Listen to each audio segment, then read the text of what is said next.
Ici vous êtes sur une parcelle qui va être éclaircie, donc le pain maritime est une essence de lumière, donc en fait on va faire un prélèvement pour justement favoriser les autres bois qui vont rester sur place, qui puissent se développer. Il faut faire une plantation correcte, avec une distance correcte, et après ce qui engendre des éclaircies régulières, à peu près 3, maximum 3 éclaircies dans la durée du peuplement, pour qu'il puisse avoir après son environnement le plus favorable pour qu'il puisse se développer tranquillement. Vous avez la règle des 30%, on ne peut pas prélever plus de 30% du peuplement, ça c'est une règle, et on est rarement à 30%, on est plutôt à 25%.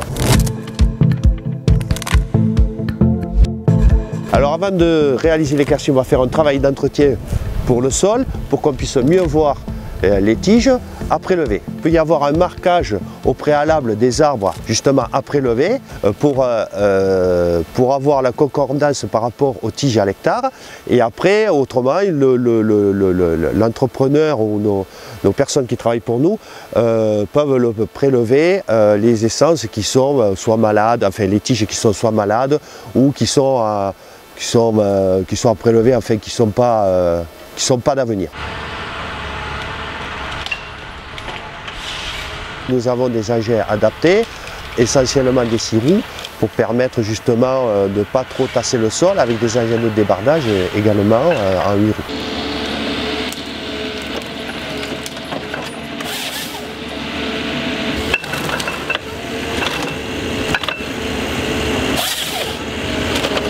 Ce qui peut arriver, c'est des arbres qui sont penchés ou des arbres qui ont poussé au milieu naturellement. Mais soit on les coupe ou on fait un passage, parce que ça va nous servir également en cas de problème d'incendie pour pouvoir faire passer des camions entre les lignes de pain.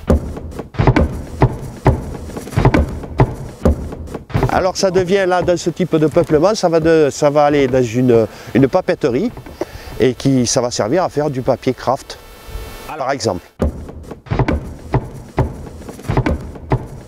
Idem, ça va partir chez le papetier et on va essayer s'il est coupé à temps, de l'envoyer chez des scieurs qui puissent accepter ce type de bois. Si on l'exploite à temps, ce sera possible de le sauver au maximum. On est actuellement sur Somos, en train d'exploiter, où il y a eu le dernier incendie qui a fait 3200 hectares. On est en train d'exploiter les bois brûlés, tout à fait. Alors vous avez pu voir la batteuse qui a prélevé les tiges, qui les a mises en tas.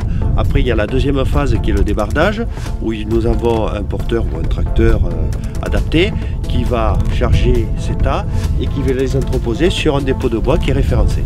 Une fois que le bois sera mesuré, les camions vont venir le charger. Retrouvez tout France Bleu sur francebleu.fr.